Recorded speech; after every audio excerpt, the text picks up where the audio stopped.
Hai guys, jumpa lagi bersama saya di channel Home Donut. Kali ini saya mau share tentang perawatan lobster air tawar yang bertelur sampai lepas gendong buraya.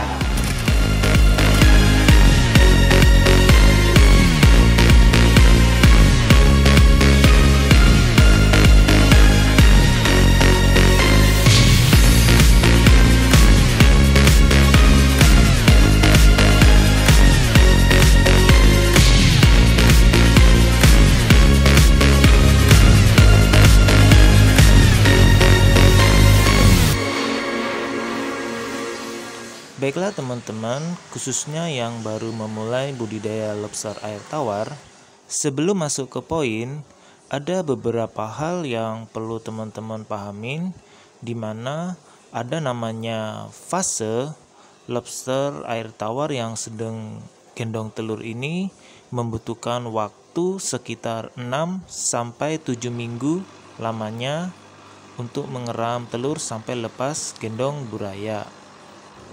Dan kapan waktu yang tepat indukan betina lobster air tawar yang gendong telur ini dipisah dari kolam pemijahan ke tempat pengeraman kolam karantina.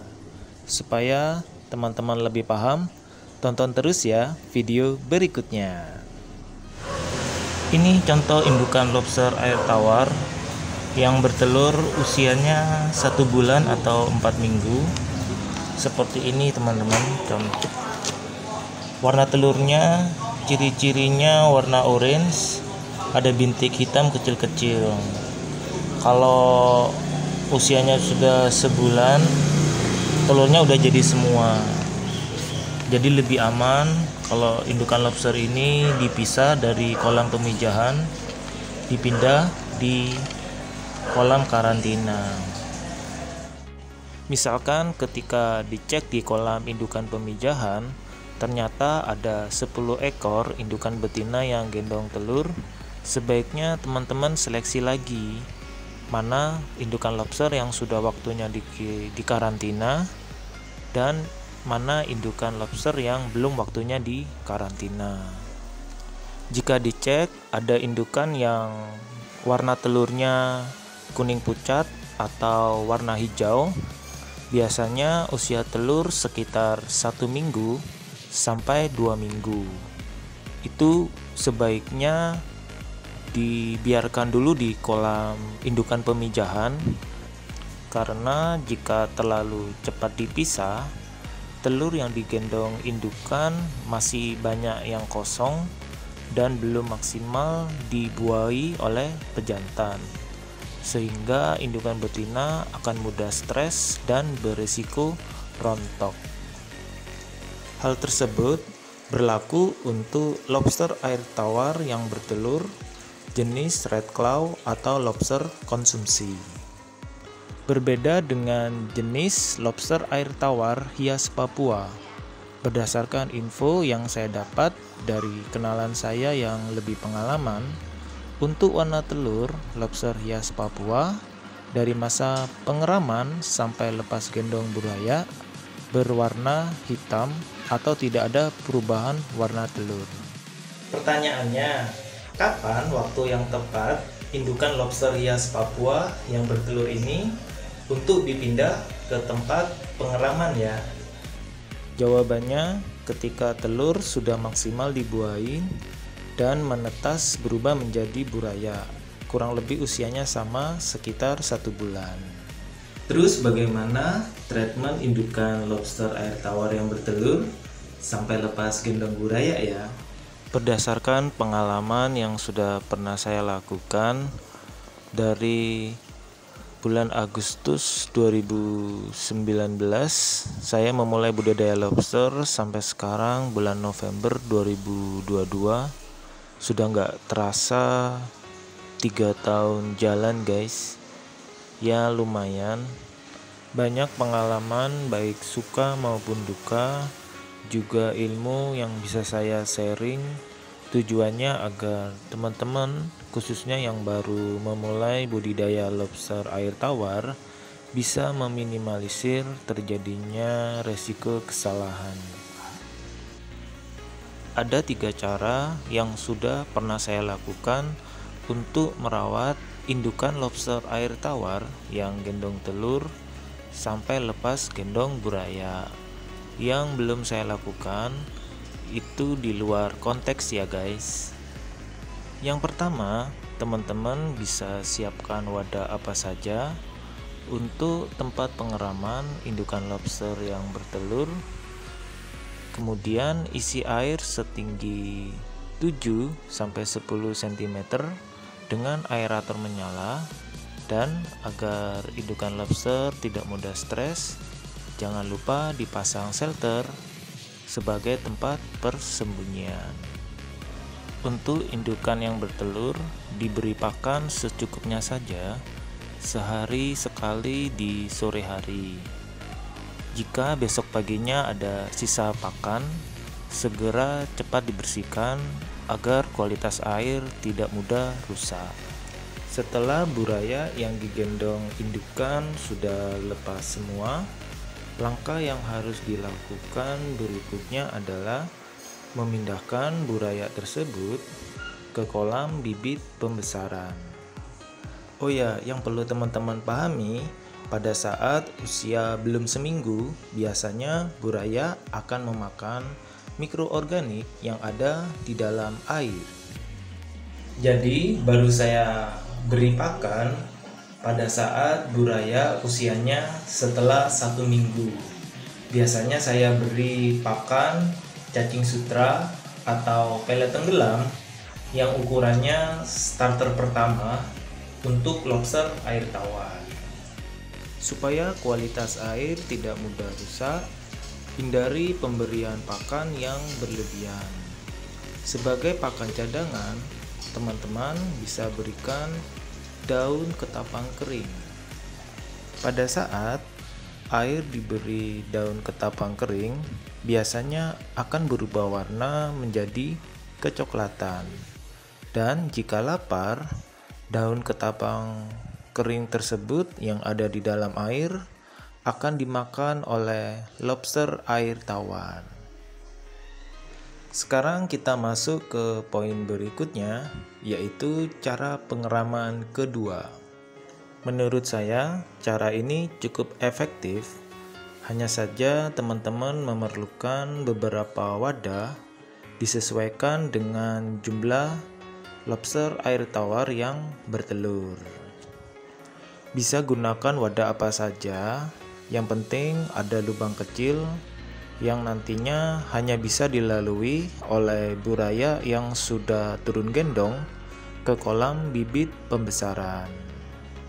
Caranya, taruh beberapa wadah pengeraman di kolam karantina, di mana setiap wadah diisi oleh 1 ekor indukan lobster air tawar yang bertelur.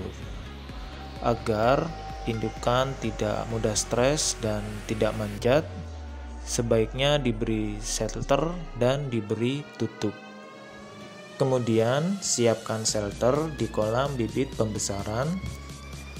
Bisa menggunakan pipa yang sudah diisi sedotan seperti ini, yang nantinya akan menjadi tempat persembunyian buraya yang sudah turun gendong.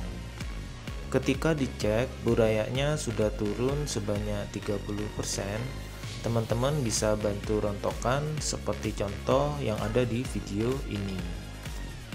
Jika mau dibiarkan rontok secara alami, nanti buraya yang sudah turun gendong akan keluar dengan sendirinya melalui lubang kecil yang ada di wadah pengeraman ke kolam bibit pembesaran.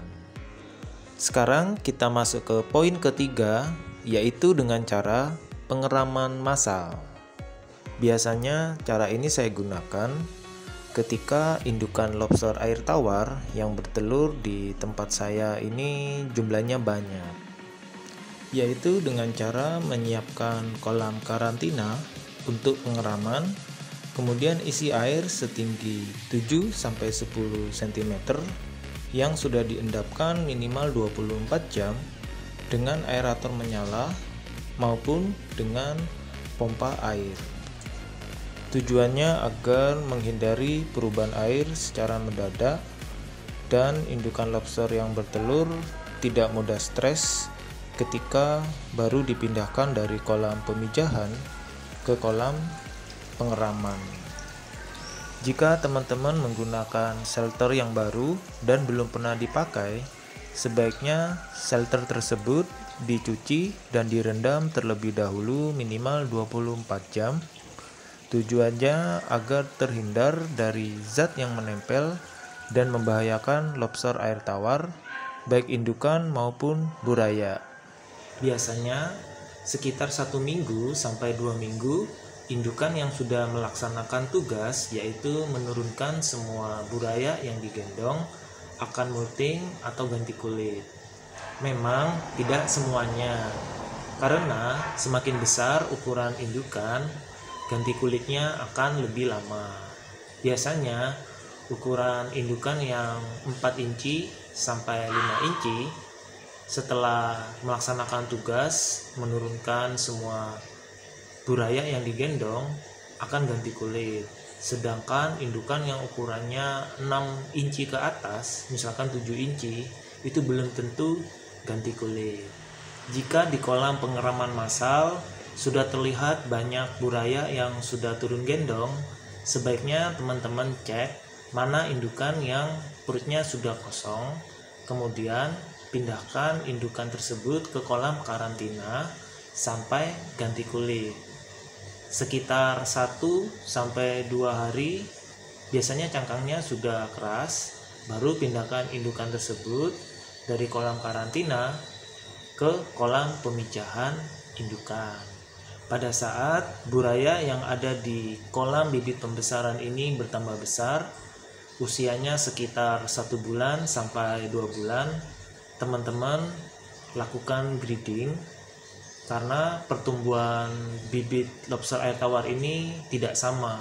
Ada yang pertumbuhannya cepat, ada yang pertumbuhannya lebih lambat. Jadi sebaiknya dilakukan sortir supaya ukurannya lebih seragam. Untuk bibit yang ukurannya cepat, sebaiknya teman-teman jadikan calon indukan, karena indukan yang pertumbuhannya cepat itu adalah indukan yang berkualitas. Tujuannya agar bisa menghasilkan bibit yang berkualitas juga, guys. Dari 3 cara pengeraman indukan lobster air tawar yang bertelur, cara mana yang paling efektif? Apakah cara pertama, cara kedua, atau cara ketiga? Saya kembalikan lagi ke teman-teman, disesuaikan saja dengan situasi, kondisi, dan toleransi. Berdasarkan pengalaman yang sudah saya coba, jika indukan lobster yang bertelur di tempat teman-teman sedikit, bisa lakukan dengan cara pertama dan cara kedua. Tapi jika indukan lobster yang bertelur di tempat teman-teman jumlahnya banyak, tidak usah bingung, akan lebih mudah dan lebih efektif menggunakan cara ketiga, yaitu dengan cara pengeraman massal. Di sini kita sama-sama belajar, tidak ada yang salah, tidak ada juga yang paling benar. Jika ada yang mau ditanyakan, khususnya teman-teman yang baru memulai budidaya lobster dan teman-teman yang sudah lebih senior, ingin berbagi tips dan pengalaman, bisa komen juga di kolom yang sudah disediakan. Sekian share dari saya. Terima kasih sudah nonton video ini. Semoga bermanfaat.